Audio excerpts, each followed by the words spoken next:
मेरे टॉपिक का नाम है प्यार एक धोखा है। साथियों, मेरा नाम डॉक्टर कृपाल सिंह मानव, प्रदेश अध्यक्ष भारतीय जागरूक मानव समिति। आज आप लोगों को एक बहुत अच्छे टॉपिक की तरफ ले चलना चाहते हैं। आप सुने तो पुराने समय में एक राजा हुए थे, अक्सर सभी लोग जानते हैं, उनका नाम राजा भर्तृहरि था। राजा भर्तृहरि बहुत योग्य काबिल राजा हुए थे। उनका नाम आज भी अमर है। उनकी खासियत क्या थी कि वो अपनी रानी से बहुत अधिक प्यार करते थे। प्यार तो सभी करते हैं, लेकिन उनका प्यार एक अलग तरह का था और बहुत ही ज्यादा प्यार करते थे। रानी के प्यार में इतने मशगूल थे कि वो अपना राजकाज भी भूल गए थे कि मुझे राज्य भी चलाना है। और उनकी रानी भी बहुत अधिक सुंदर थी। एक बार होता क्या है कि संत को अमर फल मिल जाता है, तो वो सोचते हैं कि हमारा राजा बड़ा ईमानदार, बड़ा अच्छा, बहुत पराक्रमी है, तो मैं इस फल को खा के क्या करूंगा, मैं अपने राजा को दे दूंगा। उस अमर फल की एक खासियत थी कि जो उस अमर फल को खा लेगा वो ताउम्र जवान रहेगा, उस पर बुढ़ापा नहीं आएगा, उम्र भर जवान ही रहेगा। तो उन संत ने सोचा कि मेरा राजा जवान रहेगा, ज्यादा दिन तक जिंदा रहेगा, तो बढ़िया राजकाज करेगा, चलो राजा को दे देते हैं और इसके बदले में मुझे राजा जो इनाम देगा उससे मैं अपनी रोटी रोटी चलाऊंगा। तो वो लेकर राजा के पास पहुंचते हैं अमर फल को और कहते हैं, महाराज ये अमर फल आपके लिए लाया हूं। इसकी खासियत ये है कि इसे आप खाएं तो उम्र भर जवान रहेंगे और लंबी उम्र रहेगी।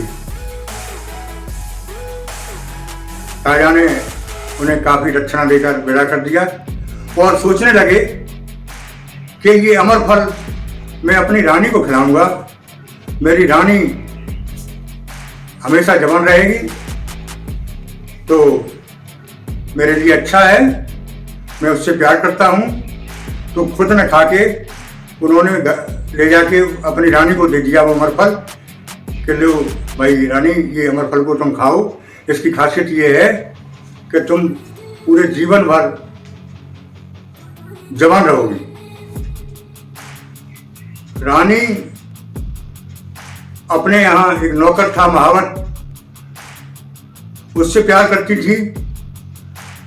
तो रानी ने वो अमर फल ले जाके उस महावत को दे दिया, नौकर को, और उन्होंने सोचा कि मैं इससे प्यार करती हूं तो ये हमेशा जवान रहेगा और मुझे सुख देगा। लिहाजा वो अमर फल रानी ने उस महावत को दे दिया है। महावत ने सोचा कि इस अमर फल को खाके जवान हो जाते हैं, तो वो महावत जो है एक वेश्या से प्यार करता था, उसने वो ले जाके उस वेश्या को दे दिया कि वेश्या इसको खा लेगी तो जिंदगी भर जवान रहेगी और जिंदगी भर मुझे सुख देगी। प्यार की वसीयत होकर उस वेश्या को दे दिया। वेश्या ने सोचा कि मैं इस उम्र में तो ये आपराधिक कार्य कर रही हूँ और लंबी उम्र करके क्या फायदा मुझे, इस अमर फल को चलो ले चल के राजा को देते हैं तो राजा मुझे इनाम देगा और मेरा राजा बढ़िया है, न्यायप्रिय है, हमेशा जवान रहेगा, ज्यादा राजकाज करेगा और मुझे ज्यादा इनाम भी देगा। तो उस गणिका यानी वेश्या ने वो अमर फल ले जाके राजा को सामने आई और राजा से कहा कि राजा साहब, ये अमर फल आपके लिए लाई हूं, इसमें ये खासियत है कि इसको जो खा लेगा वो अमर हो जाएगा, यानी जवान रहेगा जिंदगी भर, और इसको आप खा लें तो आप जिंदगी भर जवान रहेंगे। राजा उस अमर फल को पहचान लेता है और कहता है कि अरे ये तो अमर फल मैंने अपनी रानी को दिया था, इस पर कैसे पहुंचा। उन्होंने तुरंत उस टाइटली पूछा उस वेश्या से कि ये तुम्हें कहां से प्राप्त हुआ। तो उस वेश्या ने बताया कि आपके यहाँ जो नौकर है महावत है उसने मुझे दिया है। उसको तुरंत राजा ने बुलाया कि हाँ भाई, ये अमरफल तुम कहां से लाए? पहले तो गिड़गिड़ाया वो, लेकिन जब टाइटली कहा गया, राजा के भय से तुरंत सच्चा सच्चा कहने लगा कि ये अमरफल आपकी रानी साहिबा ने मुझे दिया। रानी साहिबा को तुरंत बुलाया कि हाँ रानी साहिबा, ये अमरफल तो मैंने तुम्हें दिया था, इस पर कैसे पहुंचा? सही सही कबूलो, नहीं तो अभी मृत्युदंड दिया जाएगा तुम्हें। रानी साहिबा सही सही कबूलने लगी कि राजा साहब, इस महावत से मैं प्यार करती हूँ, इसलिए मैंने सोचा कि ये हमेशा जवान बना रहेगा और मुझे सुख देगा, इसलिए इसको मैंने दिया। अब सोचिए आप कि राजा का प्यार इतना प्रसिद्ध था कि इतना अथाह प्रेम रानी से करता था कि ये रिकॉर्डेबल चीज थी। इतना प्यार कोई न तब किया था और न अब कोई कर सकता है। और उस प्यार को ठोकर मार के वो अपने ही नौकर के पास पहुंची। कितना बड़ा विश्वासघात किया। और राजा कितना न्यायप्रिय था, राजा ने तुरंत रानी का हाथ सौंप दिया उस महावत के हाथ में और पूरा राज्य दे दिया कि ये राज्य करिए तुम लोग। और बैराग्य हो गया राजा को, क्योंकि राजा 2 शतक पहले लिख चुका था और तीसरा शतक बाकी था। तीसरा शतक राजा ने फिर लिखा जाके बैराग्य शतक।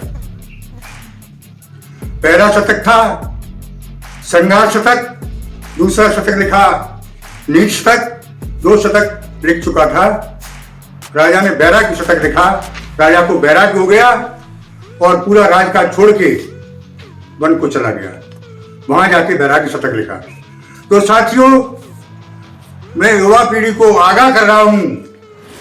पहले मैंने एक वीडियो बनाई थी, उसमें एक साथी ने कमिटमेंट किया था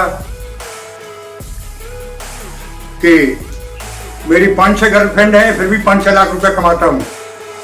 नितांत गलत बात है, ऐसा हो नहीं सकता। प्यार एक धोखा हमेशा उस युग में भी रहा है और इस युग में भी है। हमेशा प्यार में धोखा ही मिला है। जहां प्यार हुआ है वहां धोखा मिला है। साथियों, समझ जाइए, ये सब छोड़ दीजिए। प्यार करना उन्नति के पथ पर तभी अग्रसर हो सकते हो जब प्यार करना छोड़ोगे। हाँ, प्यार करिए, लेकिन प्यार उस परम पिता परमात्मा से करिए, तभी तुम सफल हो सकते हो। नहीं तो राजा भर्तृहरि के जैसा ही होगा, और हो रहा है। आप लोग देख रहे हैं। That's all. आगे फिर मिलते हैं। शॉर्ट में सुना दिया आप लोगों को, कहानी बहुत लंबी थी।